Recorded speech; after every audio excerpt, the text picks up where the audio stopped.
we're going to go ahead and start the village committee meeting for Tuesday, March 7th, 2017. Village clerk, please call the roll. Burgess. Here. Jones. Myers. Here. Tate.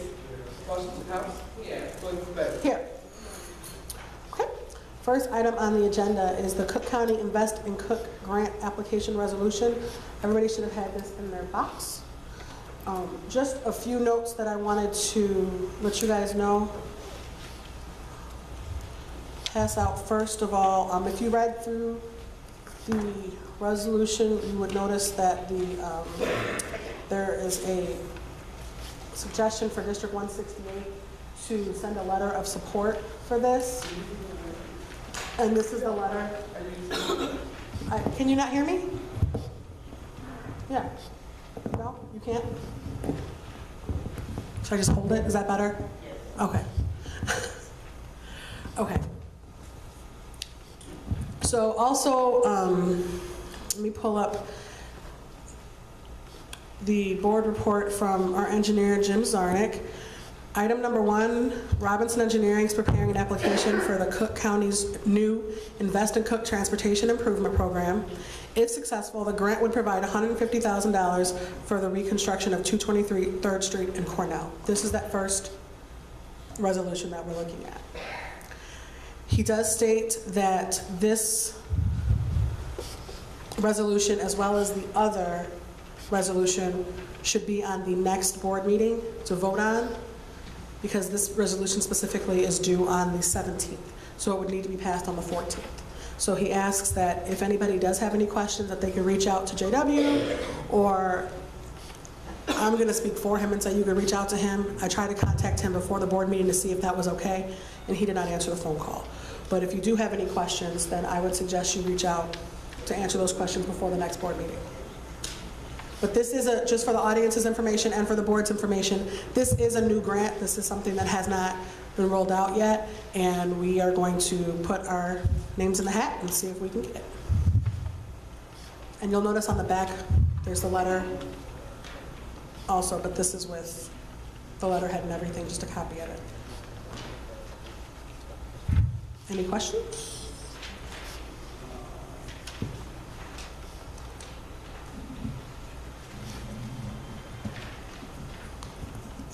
Madam Chair, the block grant is the one that is cover 80%. No, I'll take that back. It's the grant itself. That proposal would the matching fund would be for 80% of the funds, correct? Yes, and you'll know, and we're not the block grant. You're not talking about that one, right? You're talking about the Cook County Invest that we're talking about now? Yeah. Okay. Just her Cook County grant fund. Right. Yes, and per the resolution, it does say that the corporate authorities have identified specific funds, specified funds that would be available to match the funds to cover 80%. So those are not listed in here. And again, if that's another question that you have, I would reach out to JW. If he doesn't know that answer here, he can answer that. If not, the finance director or Jim would be able to answer that. But I wasn't provided that information tonight. Just that one question I have is, it's the only one I see that we're going to have to come back to fund would be the grant, and then the other ones would be the. Right. How soon, JW, you know how soon we have to pay this back? Is that immediately upon completion? Well, every grant is like a block grant. Simply stated, it's like you get $200,000 if you want to give you 80%. Mm-hmm. For every dollar you pay 20 cents, they pay 80 cents. And so that would come out of the general revenue fund. Yeah, okay. But that would be paid immediately upon completion? Yes. Right. It would be paid at the completion of the project, yes. That's all I had. Thank you. Anybody else? Okay. Moving on. This is the CDBG grant that we go try out for every year. The language in here is standard that we use for every time we apply for this. You'll notice that we are trying to seek $400,000. That's the amount that the maximum we can go for. That's the amount we go for every year. Sometimes we get it, sometimes we don't. But that's what we are going for this year. And he says if successful, the grant would provide $200,000 to $400,000 for the reconstruction of high priority streets in the village. I'm gonna start this way and pass these down. These are those streets that are covered. There's pictures of the streets. Just one thing of note that to let the board know, when you look at the pictures, the first picture is Merrill Avenue, and I was concerned because the area that is pictured does not appear to need repair, and I did just clarify this with JW, it is beyond the intersection. It's down by the water tower, by Arrowhead Park. If anybody goes down there, you'll notice it's not paved. That's the area that they're talking about as far as the picture from Merrill. Just to let everybody else know in the audience, the areas that they're talking about are portions of Clyde Avenue, 216th Court, 224th Place, Shirley Avenue, Paxton Avenue, 222nd Place, Merrill Avenue, and Thiessen Avenue. Those are the areas that are addressed in this grant.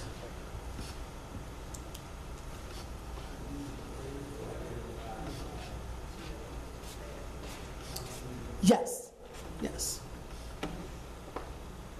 So I just ask if you, once you guys are done, if you can pass them back this way so Trustee Burgess would have a chance to look at them. No, that's fine. No, that's fine. Does anybody have any questions about this? Trustee Burgess. I was reading now, and I'm looking at it's going to be wheelchair accessible for just that area. Does that, this money that we're asking for has nothing to do with the money that we're talking about getting for 223rd Street all the way from Torrance into Cornell, correct? No. That's what I'm saying, it has nothing to do with that. Right. It's separate.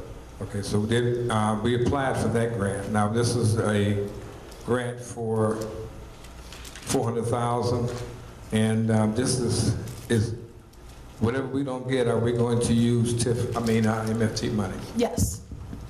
So we don't have no idea what that. And also, I didn't get a chance to ask about the first one. Same thing with the first one.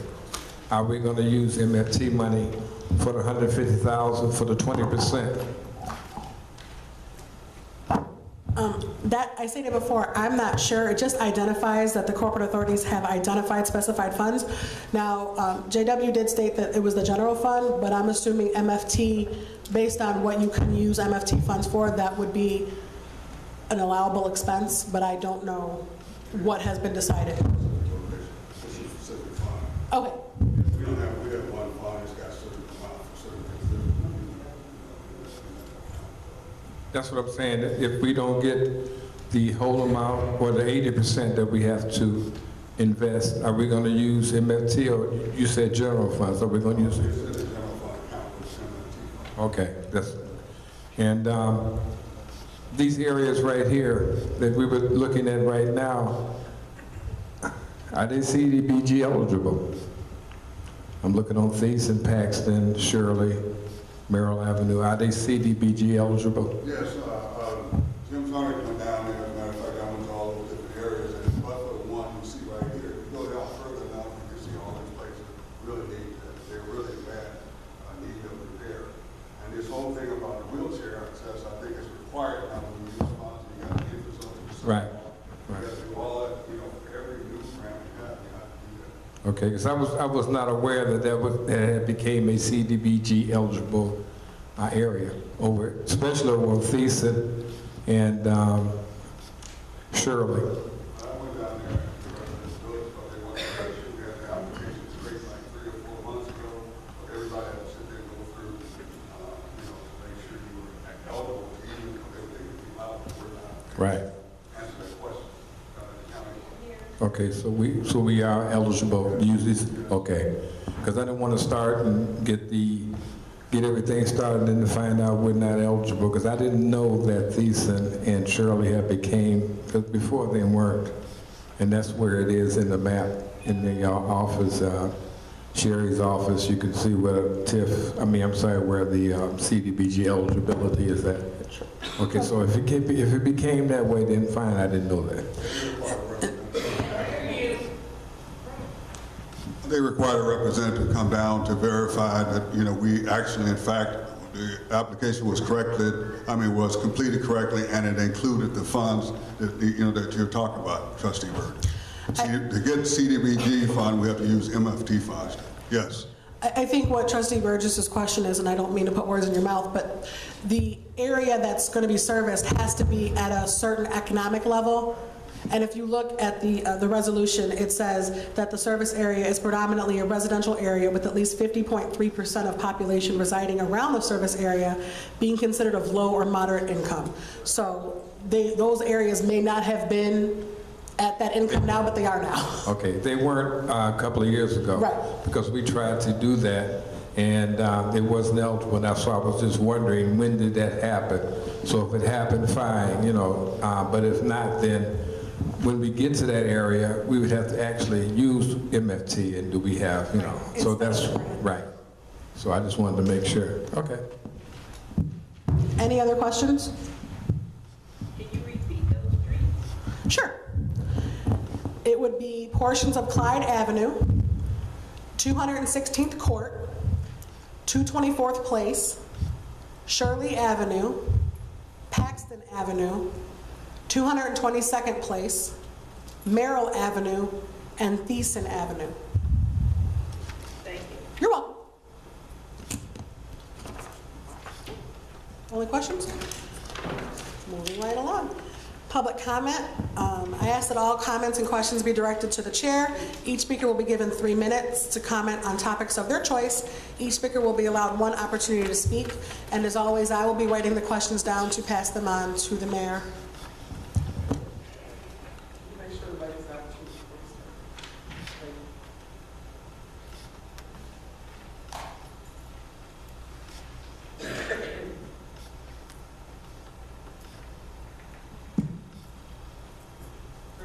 Houston, on behalf of Sauk Citizens Public Affairs, can you tell me who makes that decision on what areas are high priority and how do we get it to that point? And also, I'd like to know, since I've been out here on the street lately, last couple of weeks, I'd like to know at what point are you going to address the road repairs in P.L.A.N State, especially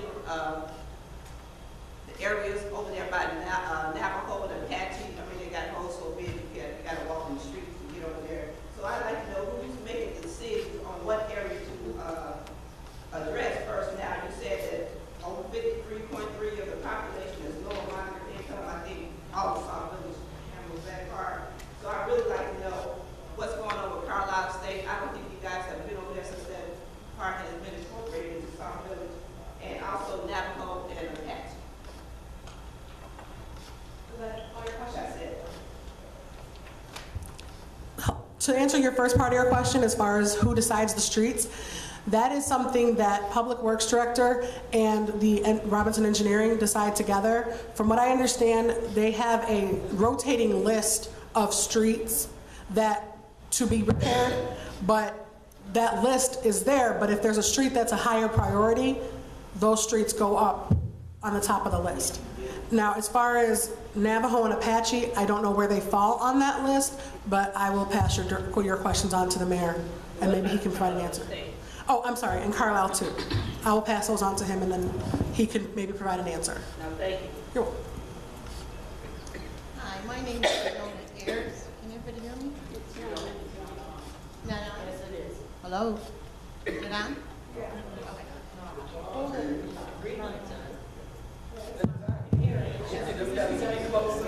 Okay. Closer? Can you hear me? Yeah. Okay. I'd like to pass this to David Hanks, but since he's not here, I'll pass it to you. Okay. Did you want me to come with it?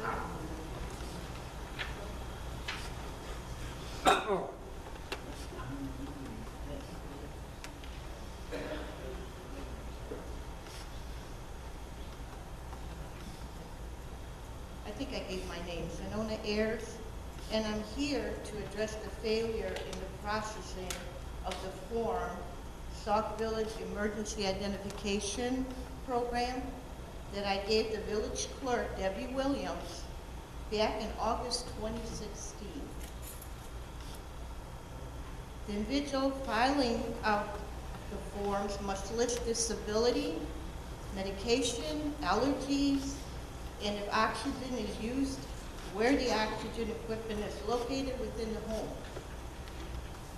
The resident should receive a sticker which is placed on a window so that it can be seen by the emergency responders as stated in the form. I again spoke to the village clerk, Debbie Williams, 2 months later in person after a village meeting and told the village clerk that we did not receive a sticker, and I was informed that she would check into the matter. It is now March 2017, which is a little over 6.5 months, which is totally unacceptable. And my disabled husband still has no sticker, nor received any reason for the delay from your village clerk. I am so disappointed in how my husband and I have been affected by this delay and the actions of the village clerk, Debbie Williams, to assist us in the matter. This I would address to the mayor, but since you're here, I'll address it to you. My one question to you is, how can any resident even begin to request specific village information when over 6 months have gone by after turning in a simple form that my husband filled out, all medical information that should be here somewhere? Who has it? But I'll continue. To your village clerk, and still my husband and I cannot get a simple reply from the village clerk as to why the long and unacceptable delay in the matter. You could give that to the mayor, or you can answer it. I really don't care at this point. I'm just aggravated. Seeing how this issue has affected us, one can understand why residents have no other recourse but to FOIA this village administration. I also resent the term fools used by our mayor describing the people who request FOIAs. Residents are not costing the village money when requesting a FOIA. It is the lack of administration, I believe, not responding to residents.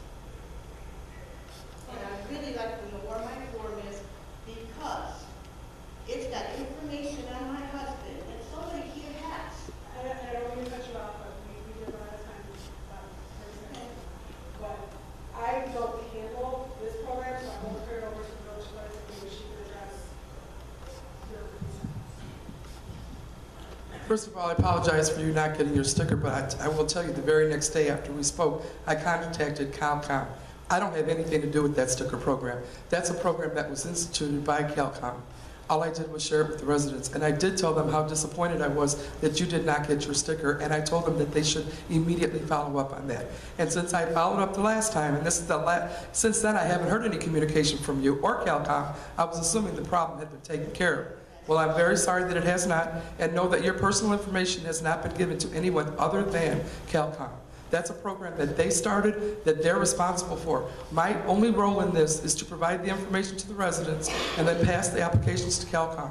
So I apologize if you have not been taken care of, but I guarantee you this time, I will call them tomorrow. I will let them know that you came to a meeting and you are very upset about it, and I will follow up to make sure that it's taken care of.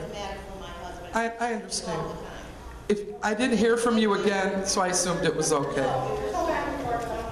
But I guarantee you this time, since I didn't get a back and forth from you before. Because as the village clerk stated, this is not her program, this is not her responsibility, and I understand that even though she was the one to present it, and her name was mentioned, I believe, 6 times in that statement, it is not her responsibility to follow. So, and again, maybe just an FYI to all the residents, if you present a problem to the board, and you don't get an answer within 6 months, other people constantly come out and ask their questions. I would suggest maybe doing that in 6 months, especially in an emergency situation. So that's a lot. I definitely think that you should have followed up before, and that somebody should contact the village. So, no, but exactly, but it's not the village clerk's job.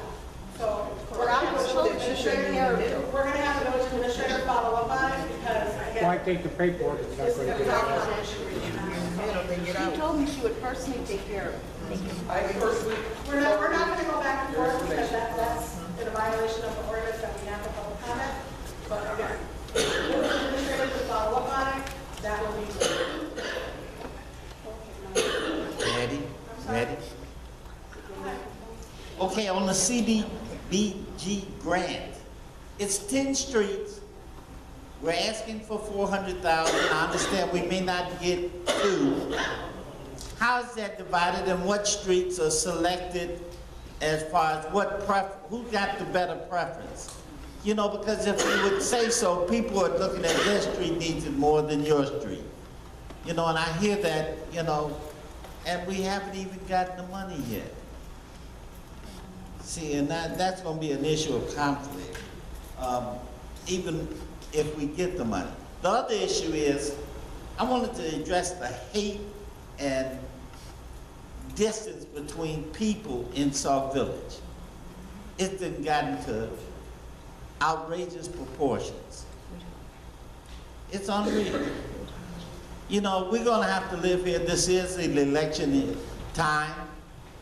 You know, everybody has issues and they'll probably bring them up here to address when I can talk to you and go, hey, I got a problem. Can you solve it or not? You know, and I see a lot of this going on throughout the village. You know, and I meant like, we've got elected officials. I'm wondering, are they really elected to do something or just be elected to be something? You know, I'm seeing a difference because we are in election time. I would like to see a difference. And the senior group, boy, we got to complain about what seniors leave in the sink. You know, it's as bad as they left ice. It melted. You know, and these things are coming up. I meant like, do we have to regroup that whole situation of who sits on those committees as we will with this election coming up for our board?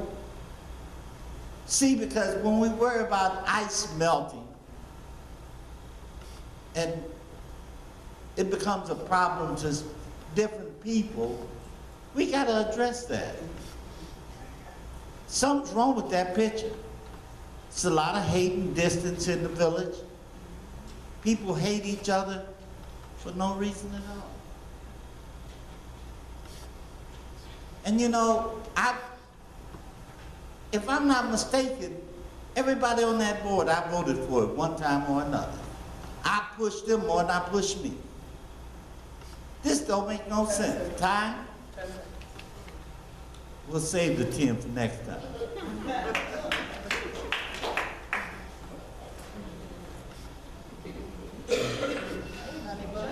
To address your concerns, just to be clear, you stated that there were 10 streets. Yes. It's 8. 8. There are 8 streets that are going to be done. And as far as to answer your question about the priority list, I'm not sure. I'm assuming, like I stated before, the Public Works Director and the engineer have compiled the list, so I'm assuming that they have a priority list.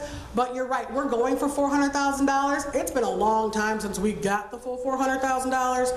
So I know that I don't make the determination of what streets, and none of these trustees make the determination. So I would assume that we leave it into the hands of our engineer and our Public Works Director to see the most important streets and how they get done. But I will definitely pass that question on to the mayor, and maybe he can address it next week to see how what would be the result. Yeah, and I'm not going to address the hate because I wouldn't even know what to say. So. My name is Jan Clark. I'm concerned about empty houses. On my block, which is Tolandis, there had been, thanks to Gary and his committee and others in the village, there had been 2 houses that were torn down and demolished. There wasn't enough funds left to complete one of the projects because the basement is still standing. But down at the other end of my block and on to Navajo, on Tolandis, there's 3 empty houses in a row, which are right next, one of them is next to the empty lot that still has the shed on it of the house that burned probably 3 years ago. Okay? Now, I understand there's nothing you can do about empty houses. I don't know if they have somebody who's trying to sell it for them, but that house, there's a house next to the field, and I believe I've brought this up before. I've called the village hall or the police twice. That blue house next to the field on Navajo, on the east side of the street, next to the Ray house, who now has someone living in it, that gosh darn front door seems to be always open. The windows are smashed. It's a 1 level.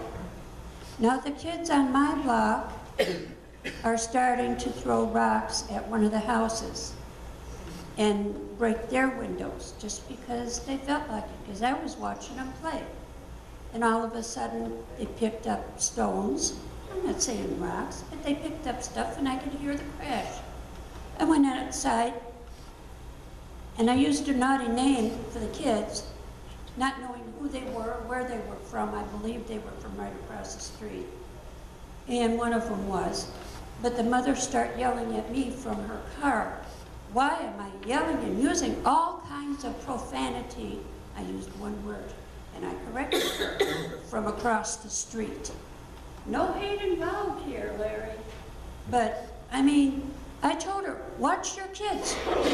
If you're out here standing by your car and your kids are down the street throwing rocks, where are they supposed to learn some responsibility? Teach your kids to leave other people's property alone. I mean, that house on Navajo needs to be boarded if it can't be torn down. Ms. Clark, just to clarify, you said that it's on Navajo on the east side of the street, and it's a blue house next to a field, right? Yeah. Okay. Yeah. It's been empty for 2 years. Behind the church.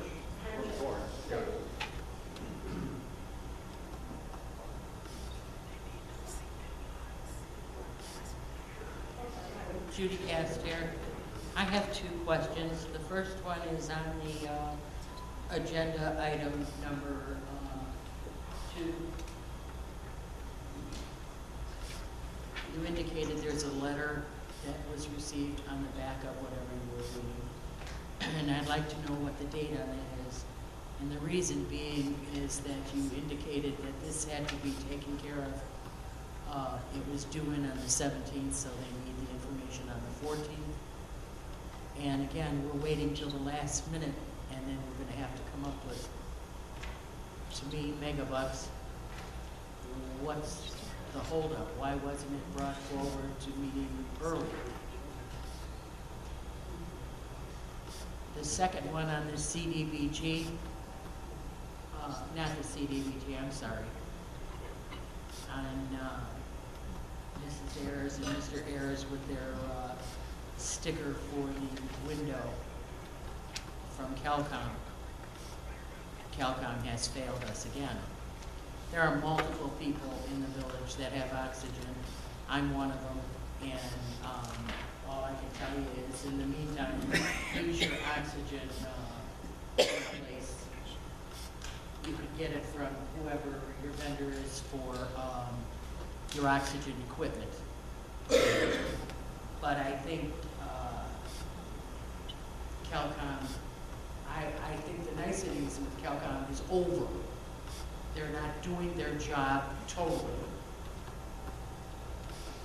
And I understand what you're saying about the clerk, and she doesn't, it's not her responsibility.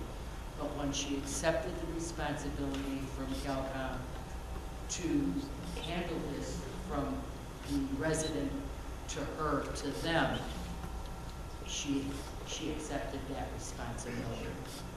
And somebody has to stand up for the village from within Sauk Village. Thank you.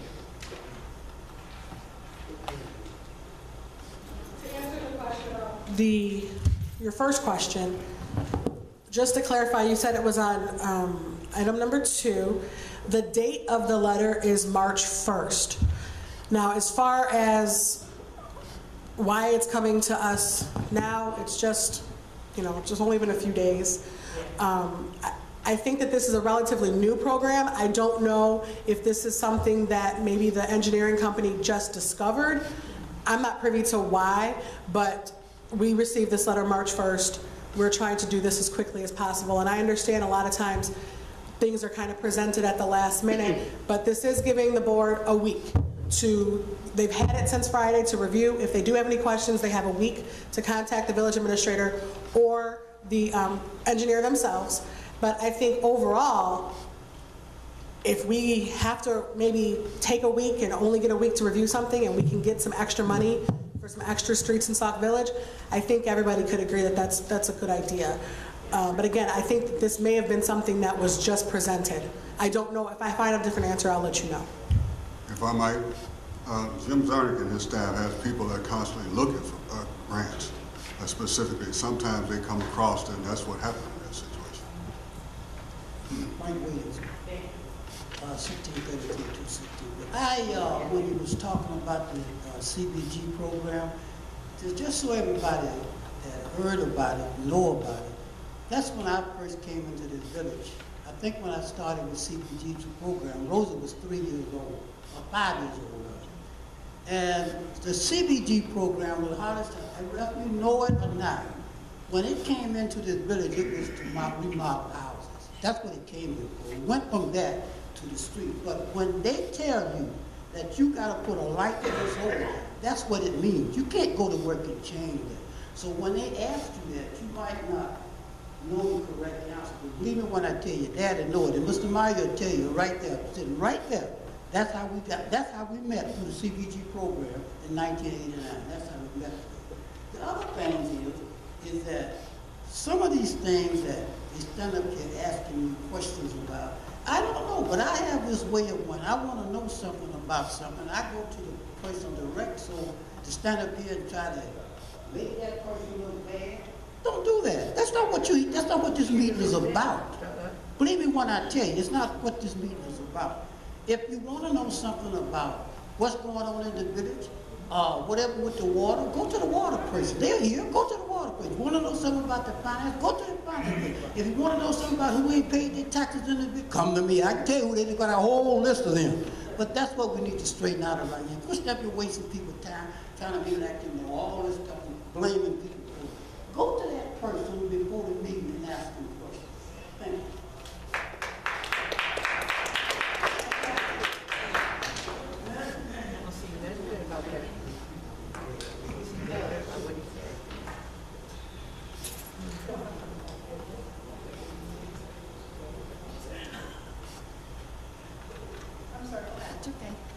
Pat Couch.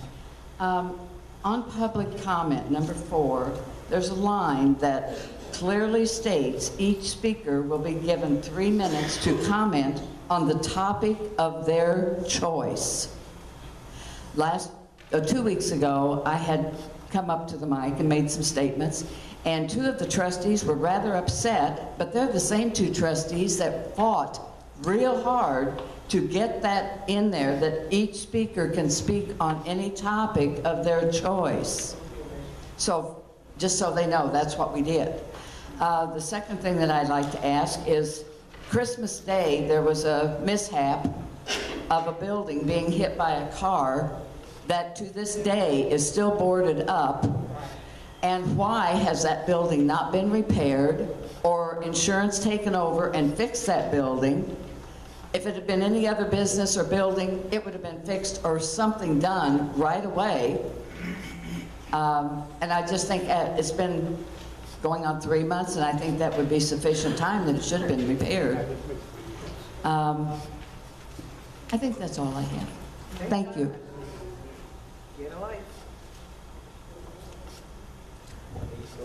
As far as the public comment, I think we addressed that 2 weeks ago. I don't think we need to go any further.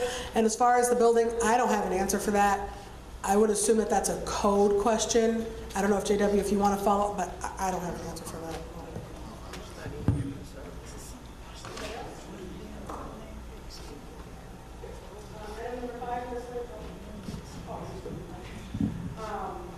Ms. Ladies, comments from the trustees?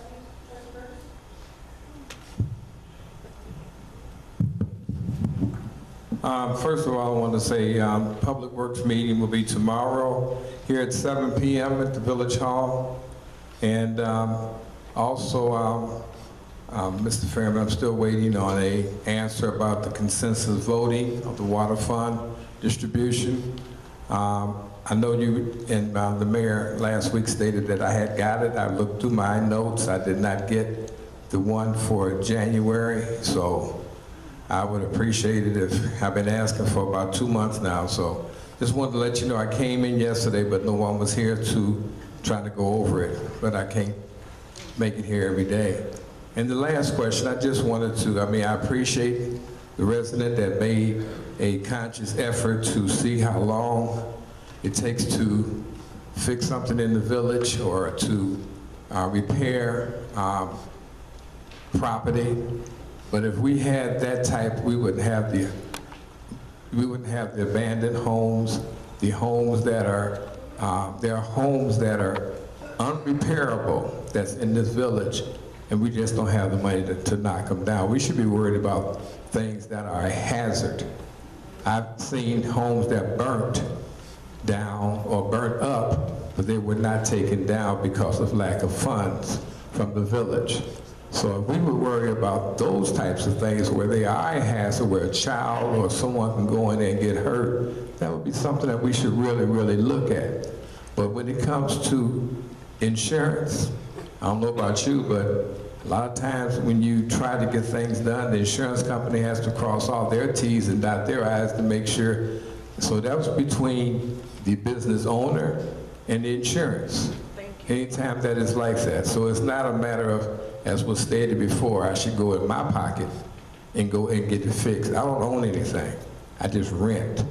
So to make that an issue, I appreciate that. I wish we can make a lot of things an issue in the village, that we can have our eyes looking for a lot of different infractions that go on. But unfortunately, we can't do it all. We have one person that actually goes through code.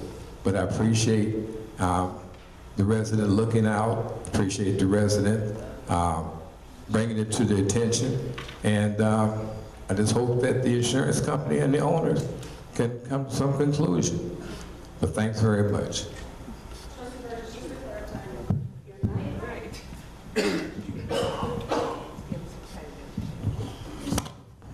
You were looking for the consensus from the January one, right? You said you received everything else? Yes, I'm looking for January's consensus voting. I wanted to see who actually did the voting, which trustees voted yea or nay, because I was not informed.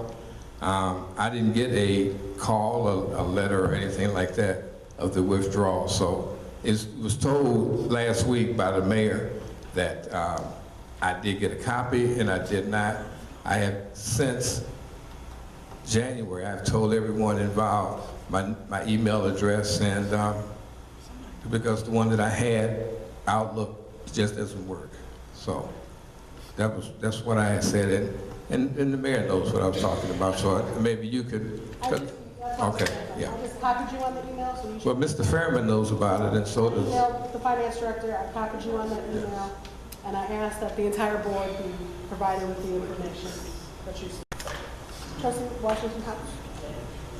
Thank you, Madam Pro Tem. Just a few things. First of all, Neighborhood Watch is very excited about our concert that will be coming up on this coming Friday at Rickover School at 6 o'clock. The doors will open at 5:30. Sauk Village would like to welcome radio personality and Stella Award winner, Ms. Daryl King, 102.3 FM. She's never been to Sauk Village before. She's been announcing it on her radio show, and we are very excited as she is to come to Sauk Village. I want to thank all of the people that been working with my co-chair and myself, Trustee Ed Myers, to make sure that this program is disseminated, the information all throughout the village. Yesterday, my associate and myself went all over the village and put these flyers up and these pluggers up about the concert that's coming up. We've been back around today. They were all torn down again. They took them all down around the village. So, you know, with that being said and done, we have gone through other measures to actually take them to the homes to let residents know about the concert. The concert is promoting our theme, unity in the community. We need unity in the community of Sauk Village. We are encouraging everyone of every race, religion, and ethnicity to come out and show our youth in Sauk Village that we are one. We can have one mind. If we can't necessarily understand one another, we can get along because we all do live in this village together. So again, the concert is Friday. We are very, very excited. We can't wait to have Willie the Entertainer. This young man has been on the P.L.A.N. show. He's been on the Good Morning America show. His resume is phenomenal. You can Google him, Willie the Entertainer. He is phenomenal. He's a great inspiration to young people. We have representation from every school, and we have different churches that's going to participate in the village, as well as performers outside of Sauk Village. So Neighborhood Watch, that's what we do. Also, as the commissioner for the village with the Human Relations Commission, that is our motto, bringing unity to the community, unity and diversity to the community. So I want to applaud and thank the Human Relations Commission. I see some commissioners out there. Our President Commissioner Frank Williams, raise your hand. We have Commissioner Renee Richardson over there, raise your hand. Commissioner Latanya West, she's not here tonight. And we have our Neighborhood Watch Block Club captains here. Of course, the Griffins holding it down over there on Brookwood. We have our Block Club captains, and they work hard throughout this village to remind the residents to turn their front porch lights and their back porch lights on. I also want to thank the chair for housing and all of the housing commissioners that's here. I see Heidi Parker, Commissioner Gary Hogan, all of them that work with us with housing to make sure that these are vacant homes. I talked to a resident on this week, and she wanted to know about a house and why it had a green sticker on the door. So I was letting them know, if you see somebody in that house and there's a green sticker on that door, I need you to call the police, because that house has been identified as vacant and no one should be living in there. So I appreciate the committees and the commissions that are working together to show unity. And I want us all to come out. I think that ESDA and the police department, along with the fire department, will be there. The superintendent talked with Dr. Navarre over in Bloom today. They're all excited about the concert. We're trying to do something positive. We're trying to do something good and great. Everybody is welcome. Everybody is welcome to come. I have offered and put out an olive branch. Anybody wanting to be on the program can be on the program. So I'm hoping that you all will not continue to tell people that the concert is canceled. The concert is not going to happen. That is a lie. The concert is in full swing. It's on the marquee, and we will be there strong on Friday, March the 10th. Whether you keep on tearing the information down or not, we're going to keep on pushing that concert will go on, and there will be unity among those that want to have it. And that concludes my statement.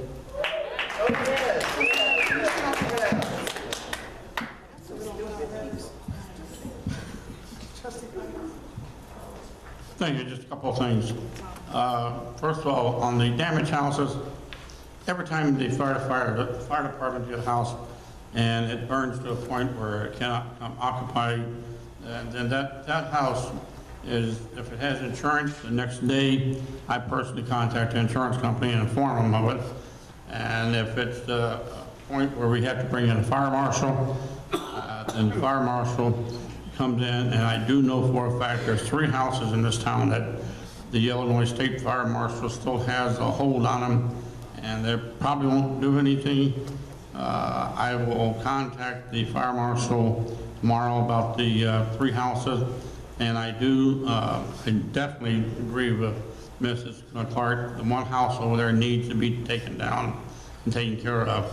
And there's a couple other ones that need to be taken down and taken care of. The rest of the houses, if we find out that it's a abandoned house and the house is broken into, and we've had over, Carrie, what I do, 18 of them, I think. 18 of them that have deliberately, intentionally set fires to. Those houses was turned over to Cook County, and with Cook County Housing Authority and our Housing Authority, we're working and getting those taken down. And it's a slow process, but I do 100% agree with you. Yes, it's hazardous, and if there you got any other suggested, I'll be glad to try to get them down faster. I know our attorney has two. There's two of them. I think there's two of them that is in court, and they're supposed to be working on it. And one of the gentlemen, he's going to be confined for a while, but we'll probably end up going to the bank. The bank has insurance on it. The law says the bank has to carry insurance on these houses. And that's the hardest thing you do is find out the bank, and you got to go through a series of stuff to find out the bank and the person that had it, and then you go after the bank. And if you ever dealt with banks, it's pretty rough to get them in court and read anything. The fire department, on the second one, the fire department is still accepting application. The fire department, anytime between 6 to 6 in the day, drop by and pick up an application, and we'll process it. Once we process it, the first step you'll be is through a background check. If you pass the background check, then you go through the correction. And then you go through a drug test, you pass the drug test, then you go into a physical. Last time I had 12 candidates, and half of them didn't even make it through the background check. If you have a felony behind you, you cannot become a firefighter or our police officer and several other things. Then we did a drug test, and I lost another 4 or 5 of them. So ended up about 12 of them, I ended up bringing on 2. Those are not too good. So we'll try again, see what we can do. So if you have any young people, men or females, we don't care whether you fight fires, and we'll train them through this state of Illinois requirements. We'll train them to become a certified firefighter within a year, and then we go on to advanced firefighters in 2 years, and then you can section off in various stages.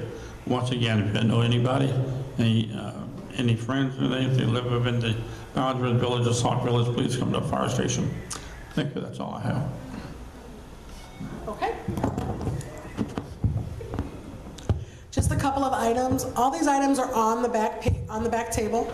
The what's happening now is back there with a list of the Easter egg hunt for Sauk Village, the Easter egg hunt for the church, the Unity and the Community concerts on there, and also there are 3 events that are happening.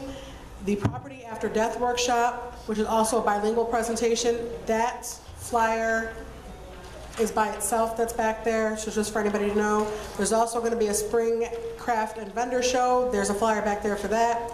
And the Comcast Cares Day, that's going to be Saturday, April 22nd. Anybody who would like to come out and volunteer, the Comcast, the company, is actually going to come out, and they're going to help us kind of clean up our community. So anybody who would like to volunteer, please contact the village clerk. Also, important election information is on the bottom of this page. So anybody who has any questions about grace period, registration and voting, the last day to register to vote passed. So anything beyond that, if you have any questions, this is where you should look. And also just a reminder to the trustees that these 2 resolutions will be on the agenda to vote for next week. So if you have any questions, please reach out to the village administrator or to Jim Zarnick personally. And with that, I ask for a motion to adjourn. Can I have a second? All those in favor? Aye. Perfect.